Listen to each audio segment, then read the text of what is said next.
Valentine's Day is around the corner, and many people ask, how can we keep the love going? I've witnessed many people in relationships, and what I've noticed is that many people feel unseen, unheard, and unnoticed. The moment you feel unseen, unheard, and unnoticed in a relationship, you start to feel the love is starting to vanish. Therefore, you're feeling unloved. Every human being has a basic intrinsic need. We want to feel like we matter. And if you feel unseen, unheard, unnoticed inside the relationship, it starts to feel, I do not matter. I'm not a priority. In this video, I'm going to discuss some insights for you to help realize why people start to feel unseen, unheard, and unnoticed inside their relationships. I'm also going to give you some practical questions to create a discussion between the two of you, to create reconnection. We need to know how to reconnect with one another in order to keep this flame of love alive.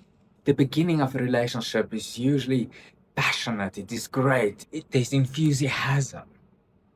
And we usually do all the right things at the beginning of a relationship. We spend time, we listen, we're interested, we communicate clearly, we curious of how the person think, how they feel, why they do what they do. I always say, if we can just keep the same energy alive and the same intention alive as in the beginning of a relationship, the relationship will automatically work. Because in the beginning of a relationship, we listen to understand.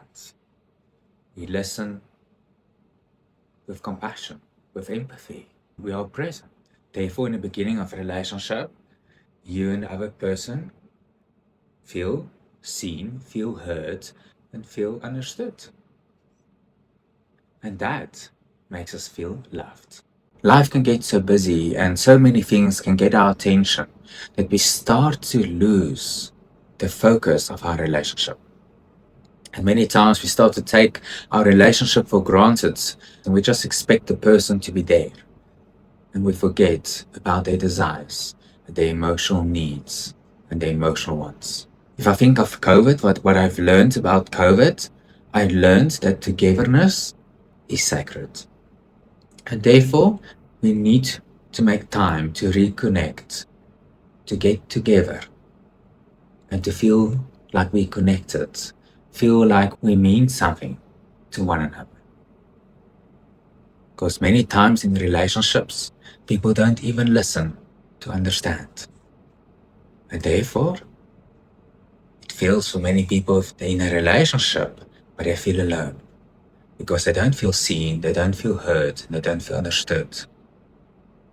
And then they start to feel they're in a relationship, instead of becoming more, they start to feel they become less.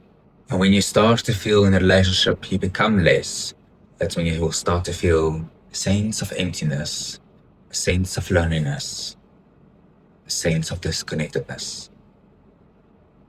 And that's when you know something needs to change. Because the longer you leave it, and if you just hope it's going to change without doing anything, that hope will just become hopelessness. Because change requires action. I've also realized that if something is a priority, we make time for it. When people are in a relationship and they feel their partner don't have time for them, they automatically feel they're not a priority. If there's a lack of priority, they automatically get seen as I am unloved. I am not good enough. And that can many times trigger deep wounds in your partner. So let's get back to Valentine's Day. I really think Valentine's Day is not necessarily about gifts. Gifts is a nice act of love. It's one act of love.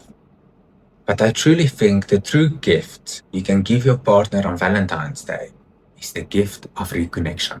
Therefore, I want to give you a practical exercise. And in the exercise, you can do it with your partner. It's great to do it on Valentine's Day, but you can do it any other day. It is just a guideline of questions you can ask. I'm sure you can Google other questions or you can ask other questions, but asking a question automatically brings in a different energy. So let us look at the first question. The first question is, I remember this about you when we first met, and just had a light discussion. What do you remember about the other person when you first met him? And this discussion can many times go quite broad, because many times we had an idea of who the person must be, or there was humor in that moment, or we have had an expectation or a certain fantasy, or we just had fun. There's no right and there's no wrong. Just discuss. What do you remember about when we first met? The second question is, what do I still admire about you? In every human being, there's such amazing qualities. And we feel drawn to someone because we admire something in them. So, what do you admire about your partner? What do you admire maybe about your relationship? What do you admire about one another?